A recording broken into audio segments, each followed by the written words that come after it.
It is Monday, March 16th, 2020. Welcome back to the Philip DeFranco Show. I, of course, am hoping you're having a fantastic day, though given the circumstances, I'll take you just not having a horrible day as a win. Now, before we get started, I do want to make a big announcement. If you do not follow me on social media, or we're not on texting terms right now, which, by the way, you can text me at 813-213-4423. You may not be aware, but last Friday I advised my whole company to start working from home for at least the next 2 weeks. Now, as far as what this changes for you, if you watch videos on the YouTube channel for Rogue Rocket, or the social videos on Twitter, Facebook, Instagram for Rogue Rocket, we are currently suspending all of that. Additionally, for the time being, we're going to have to suspend my podcast, A Conversation With. We don't want people flying in. We don't want to just, But do not worry. On this channel, right, the Philip DeFranco Show, we are coming every Monday, Tuesday, Wednesday, and Thursday. The videos will still keep coming. Actually, because we're pivoting a number of people back to the PDS, and I'm really the only one that can film on camera right now, we will definitely be bringing back the Friday Philip DeFranco Show at least, and there is the possibility of also weekend videos on this channel. And also, a thing I want to mention around this, there is no better time for me to promote this. One, if you are currently subscribed to this YouTube channel, I want you to check your little bell. Make sure it's filled in. It has those 2 lines. It says all. If you don't have it set to all and you have it only set to occasional, if you start missing some of those weekend videos, or,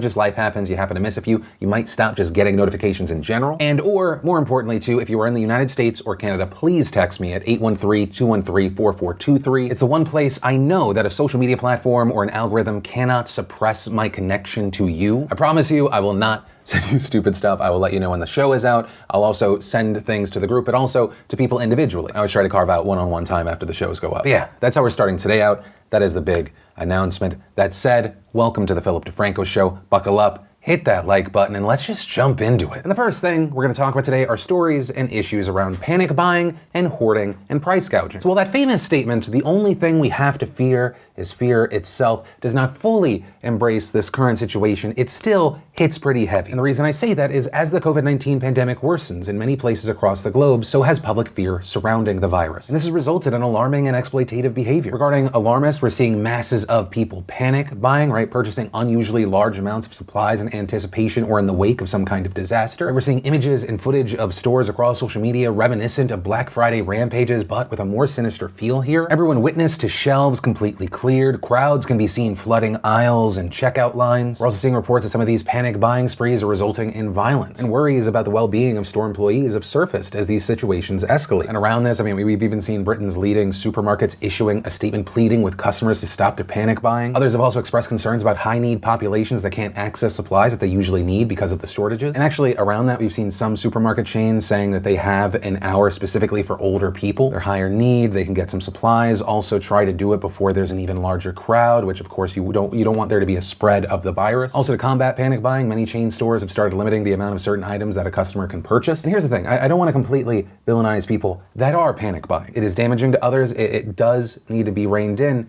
but I understand it. For many people, this probably feels like the only thing that they can control. Right? This is probably the only way for them to manage and cope with their fears over this pandemic. And the issue with fear-based panic buying is that as you see it happening, others who are not taking part all of a sudden jump in as well, and you just see everyone spiraling, right? Once some do it, then others see it, they follow suit. Right, as a clinical psychologist, Stephen Taylor told CNN, people being social creatures, we look to each other for cues for what is safe and what is dangerous. And when you see someone in the store panic buying, that can cause a fear contagion effect. And I also think that we're in a time where people are looking to what others are doing right now more than ever because the messaging from the top has been conflicted, right? Messaging from people like Donald Trump initially downplaying the virus, the spread, the actual concern for the United States, and then all of a sudden, once again, just a few days after essentially tweeting again, it's just the flu, bro, declaring a national emergency in the United States, completely changing his tone, and all the while essentially trying to gaslight people like he's been on top of this issue from the beginning, even though it's shown that we wasted the time advantage we had. But I'm gonna put a pin on that point for now. We're gonna come back to it at a different time. Because while people are panic buying, I wanna talk about the people trying to exploit this situation, right? Some people have tried to make a profit off the panic buying craze, buying and then reselling highly desired items at a spiked price. And one case in particular here really stood out, and that was 2 Tennessee brothers who reportedly stockpiled over 17,000 bottles of hand sanitizer. This is Matt Colvin, and he makes his living as a seller on Amazon. And he managed to sell several hundred bottles of hand sanitizer at a marked up price before the company removed his post and warned him that he could face consequences for price gouging. And in addition to that, the Tennessee Attorney General's office opened an investigation into the legality of his selling after Governor Bill Lee declared a state of emergency on March 12th. Now, the New York Times published an article about Colvin's latest endeavors. And while as of right now we don't know the number of actual page views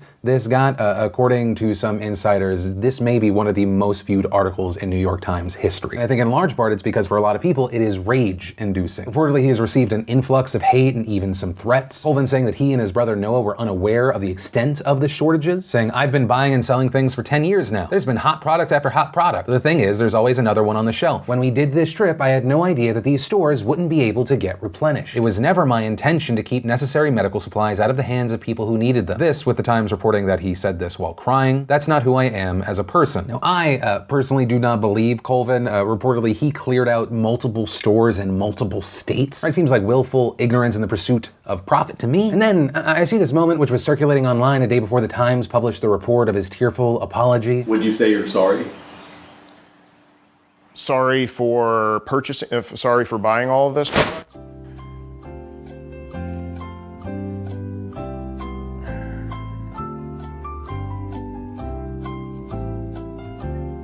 No, I don't think that I would. I see that, I'm like, oh, this fucking guy. And I understand the rage. I will never co-sign or say that it's okay to threaten someone. But I will say, my favorite reaction, it seems like it was probably rage turned into something creative, was a video from the channel Good Cop, Rad Cop that made a song about this. Took my brother on a shopping spree. Bought all the disinfectant in Tennessee. I got a whole chem lab in my pickup truck. 5-ounce bottle, that's 38 bucks. Penny up, douchebags, nothing's free. Give me all your money, but don't touch me. I'm an asshole. I'm a really big asshole. I don't care about no one but me. It's just a work of art. Now, the good thing is it appears that public pressure has worked, and on Sunday, the Colvin brothers ended up donating the remainder of their supplies to be distributed among those who need them in Tennessee and Kentucky. So, better late than never, I suppose. And with this first part of the story, of course, I'd love to know your thoughts on the Colvins in general. But also, I'm even more interested in what have your experiences been thus far? Over the weekend, I did some light shopping. I was personally not witness to insanity. But also, I don't personally shop at like the big stores like the Costco's of the world, so you know, your experience might be different than mine. But from that, I want to quickly share some stuff I love today, and Today in Awesome, brought to you by Phil.Ting.com. Fantastic company and partner with this show that enables us to do this. And Ting, if you didn't know, is a fantastic cell service. You just pay a fair price for the talk, text, and data that you actually use. So if you use less one month, you pay less. There's no contracts, overage fees, or any other carrier trick. Ting gives you complete control over your cell phone account. You can set alerts and caps for each device on your account to keep your usage in check. And you can always, this is always the biggest thing for me, bring your phone number to Ting as well. There's no need to get a brand new one. Also, fantastically, Ting just added Verizon, the largest, most reliable network in the United States. So if you've actually wanted to switch to Ting in the past, but you couldn't switch due to coverage issues, now's the time to head to Phil.Ting.com, right? Because now with 3 nationwide LTE networks, Ting has got you covered. And the best part is almost any phone will work with Ting, and Ting customers pay on average just $23 per month for one device. So with that said, head on over to Phil.Ting.com to check your phone's compatibility right now and get $25 off your bill. And the first bit of awesome are some entertainment recommendations, because you might have some time on your hands and I don't want you to go crazy. As always, I will always recommend The Train to Busan on Netflix. But in addition to me being a broken record on that, if you're looking for something funny, a series I'm going through right now is I'm Sorry. It's a show on truTV. It has 2 seasons. I'm currently in the middle of the 2nd season. It's my new favorite thing. But also if you're looking for something more serious, but also it may make you rage, Dirty Money is a fantastic docuseries on Netflix. The 1st season was amazing. They just released the 2nd one. It is also amazing. As far as gaming, oh man, the new Animal Crossing cannot be coming out at a better time. Just a few more days. Also, Call of Duty, what a saving grace Warzone was. A free battle royale game that's actually fun and I'm not just horrible at. I've been playing with just a bunch of random people from the nation and it is just so fun. There's also more, but I'm gonna space some of these recommendations out. Then, of course, I'm gonna pimp out the fantastic Dr. Mike. He's been releasing more and more videos around the coronavirus, including We Need More Testing Kits. Also, if you didn't see, season 3 of Westworld is here, so if you want to see the behind the scenes for that, HBO released that. Also, if you need it, Coldplay was on NPR Music Tiny Desk Concert. You also had Vanity Fair giving us a Pokemon voice actor explaining how cartoon dubbing works. And you're the odd ones out giving us conspiracy theories and crazy people. And if you want to see the full versions of everything I just shared, the secret link of the day, really anything at all, links as always are in the description down below. And then let's talk about something that you've at least seen a glimpse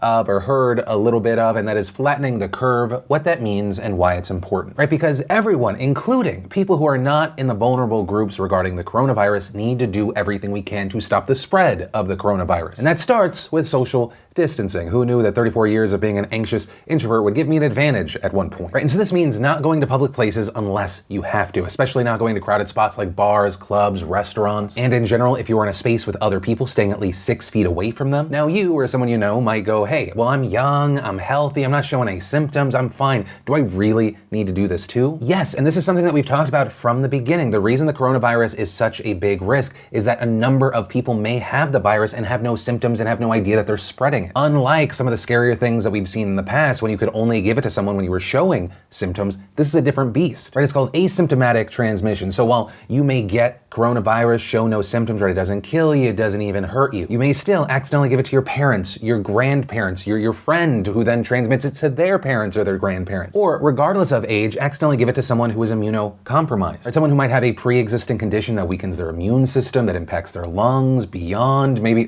for example, my father. My father had a kidney transplant. He is on immunosuppressants. He is part of a high-risk group, right? So really, not going to public spaces, being near a ton of other people, it's the best way to make sure you are not spreading it and that you don't get it as well. But still, despite the heavy online urging from others to stay in, we're still seeing sizable crowds at bars, clubs, and restaurants, right? And part of the way that others are trying to emphasize that this is a thing that we need to be concerned about is not only pointing out what could happen, but what is happening elsewhere. With many noting what is happening and what has happened in Italy, noting that the United States could be on the same track. Though I do want to point out here, Italy has over 24,000 cases, over 1,800 deaths. The whole country is in a state of lockdown. And right now it's hard to accurately describe how many cases we have in the United States because yes, we have a number, but as I knew before and experienced on a personal level Friday, just people aren't being tested enough here. Right, to expand on that personal note before just diving further into the news, I ended up having to take my wife to an urgent care because very suddenly she was just hit with something. She had a fever, she had overwhelming body ache, she had a hard time breathing, saying that it was like she was walking at 10,000 feet. They were able to tell her it is not the flu, and if they had the test, they would check to see if it was COVID-19. But they didn't because they couldn't. They didn't have any tests. And this very frustrated doctor said,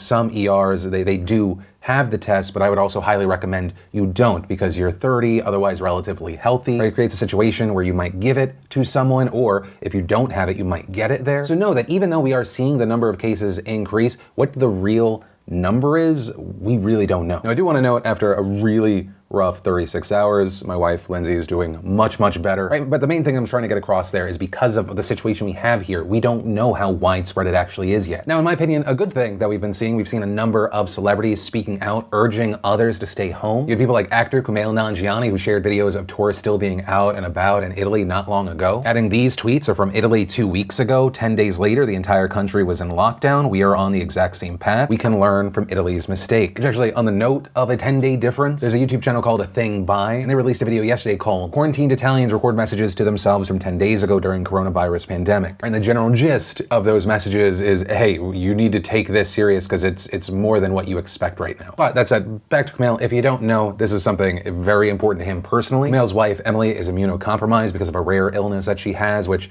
you may be aware of if you've seen his movie The Big Sick. Right? And since the idea of social distancing and flattening the curve is so close to him, he continued to tweet, "People get upset and annoyed at me when I tweet about the coronavirus when I urge people to stay in and avoid crowds. My favorite person in the world is immunocompromised. Go ahead and unfollow me. I'll be tweeting about this until I'm down to 0 followers." And it also made me happy that stars like Ariana Grande were sharing similar messages, saying, "I keep hearing from a surprising amount of people statements like, this isn't a big deal, we'll be fine, we still have to go about our lives, and it's really blowing my mind. I understand if that's how you felt weeks ago, but please read about what's going on. Please don't turn a blind eye. It's incredibly dangerous and selfish to take this situation that lightly." And tweeting, "Like your hip-hop yoga class can fucking wait, I promise." Also joining the fray of celebrities speaking out, you had Idris Elba, though unfortunately it's because he released a video today saying that he tested positive for the coronavirus, but using the opportunity to tell people to stay home, be pragmatic, informing them but saying no panic. Also, regarding the situation, we had Thomas Puayo, an author and designer, put together a piece on Medium further elaborating the benefits of social distancing, and in one graph there, using theoretical data to show how social distancing will lead to fewer cases. And here you can see the difference between the red and the green line, that even just delaying social distancing by 1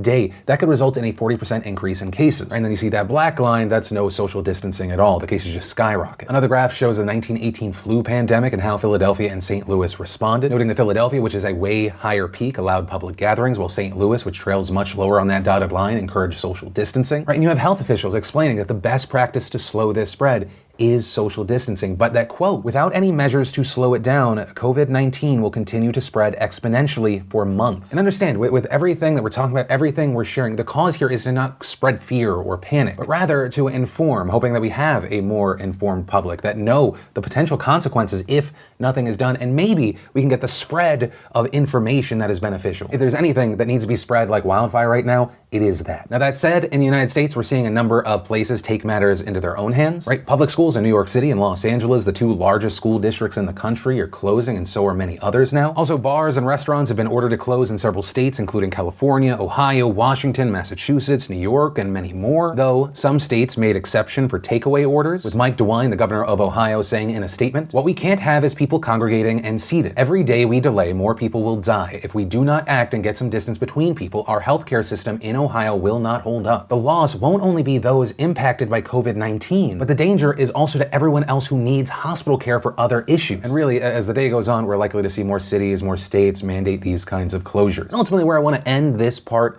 of the story is kind of on a mantra that we've talked about for over a decade. Don't be stupid. Stupid? I expect the worst of garbage outliers like the waste of space box rocks that is Dr. Phil girl licking a toilet seat for some sort of notoriety. You do something disgusting and idiotic for attention, you call it the coronavirus challenge. The only coronavirus challenge that's happening is the fact that the rest of us have to be on the same fucking planet as you. But the don't be stupid goes out to people that are still going out to these large gatherings. And what's worse is you have people like Katie Williams, who in response to AOC saying, "Please stop crowding bars, restaurants, and public spaces right now," seemingly bragged, "I just went to a crowded Red Robin and I'm 30. It was delicious and I took my sweet time eating my meal because this is America and I'll do what I want." Be smarter, be better. Hell, even the president of the United States, who greatly minimized this situation and has now, thankfully, I'm so glad for it, largely changed his tune, released new guidelines today as we were filming this show. At a press conference, he said that Americans should avoid gatherings of no more than 10 people for at least the next 15 days. Also warning people not to go to bars and restaurants, and for states with community spread to shut them down if they have not already. Though I will say it appears right now that this is advice, not a mandate. Also telling Americans to avoid unnecessary travel, shopping, or social visits. Also Trump saying that he's not currently thinking about implementing a nationwide curfew. However, he did say that his administration might consider locking down certain areas, right, certain hotspots. But on that note of lockdown, 6 counties in Northern California have actually just been ordered to shelter in place for 3 weeks. So big news there. Also, while we were talking about this, we should also talk about the numbers locally as far as the United States and internationally. As of recording this video, in the United States, there have been over 3,800 confirmed infections, 69 dead. Once again, those are the numbers with not enough testing now. Internationally, we're seeing the number of deaths and the number of reported cases outside of China now greater than those in mainland China. The total number of cases as of recording, 174,280. The number of deaths, 6,705. And that jump in numbers due to a surge in deaths in Italy, Iran, Spain, and France. We're also seeing the news today that America's neighbor to the north is shutting their borders. This reportedly to all foreign nationals with exemptions for Canadian residents, U.S. citizens, diplomats, and some other groups. As far as why the ban does not apply to Americans, Trudeau, who his wife actually tested positive for the coronavirus last Thursday, said, "The level of integration of our two economies puts the U.S. in a separate category from the rest of the world," but also saying he's not ruling out closing the border to the United States in the future. And then, actually, where I want to end today's show is talking about some of the good news that we're seeing. You know, on a previous show, we talked about the suspension of the NBA season, for instance, right? That's something that's affecting more than players who are making millions of dollars, fans. It's having a huge impact on thousands of employees in basketball arenas across the nation. And so we're seeing things like last week, Cleveland Cavaliers forward Kevin Love committed to giving $100,000 through his nonprofit to help support the Cavaliers arena and staff. And soon after, we started seeing a number of other players follow his lead. We also saw Dallas Mavericks owner Mark Cuban, who brought up pay issues right as the season was suspended, say that the Mavericks would pay event staff during this hiatus. The Golden State Warriors taking it even a step further, with franchise owners, players, and coaches promising to contribute $1 million for Chase Center employees. And as you love to see, this became a trend, with more teams making more announcements to help arena staff, including the Atlanta Hawks, the Chicago Bulls, Brooklyn Nets, Philadelphia 76ers, LA Lakers, and Clippers. Also, Utah Jazz center Rudy Gobert, you remember him. He has also promised assistance of his own after apologizing for not taking the virus seriously. He reportedly tested positive for the virus after jokingly touching microphones at a press conference, reportedly acting careless around other players. And in an effort to make things right, he encouraged people to use his story as a lesson, also donating $200,000 to the Employee Relief Fund at Vivint Smart Home Arena. This on top of giving families affected by pandemic in Utah, Oklahoma City, and his home country France another $100,000 each. We've also started seeing a similar situation with Major League Baseball, also a few National Hockey League teams. And these donations have eased the worry for some employees, allowing them to find comfort in knowing that they will still have income during a stressful time. But it's also not just employees impacted by closures who are seeing support. You have others focusing on medical necessities, like Alibaba co-founder Jack Ma. Ma is reportedly donating 500,000 coronavirus testing kits and 1 million protective face masks to the United States, saying that from his own country's experience, speedy and accurate testing and adequate personal protective equipment for medical professionals are most effective in preventing the spread of the virus. And Ma has also offered similar supplies for areas like Japan, Korea, Italy, Iran, and Spain, as well as some others. And according to tweets from the Jack Ma Foundation, the first US shipment is already on its way. And in an effort to remind people that this outbreak can and will pass, many have been celebrating the progress being made in Wuhan, China, where the virus first broke out. In a video that's now gone viral, medical workers in Wuhan took their face masks off to reveal smiles as they celebrated the closing of the last temporary hospital, which, if you don't remember, last month, China quickly built more than a dozen temporary medical facilities, this including 2 in Wuhan that provided more than 2,000 more beds to accommodate the overflow of patients in the city. And as of Monday, China has reported nearly 81,000 cases, with more than 67,000 patients who have recovered and about 3,000 who have died. But notably, it appears because of the country's quarantine measures, the number of daily cases has reduced drastically. And in fact, we're seeing reports that China has now begun easing local travel restrictions in an effort to get thousands of people back to work. And that is where I'm going to end today's show. And remember, if you like this video, hit that like button. If you're new here, you want more of these dives into the news every single day, just hit that subscribe button, ring that bell to turn on notifications. Also, if you're looking for more to watch right now, you got a little more time to spare. I think we all do right now. You can click or tap right there to watch more. But with that said, of course, as always, my name's Philip DeFranco. You've just been filled in. I love yo faces. We are in this together, and I will see you tomorrow. I hope you liked the video. Subscribe if you like it.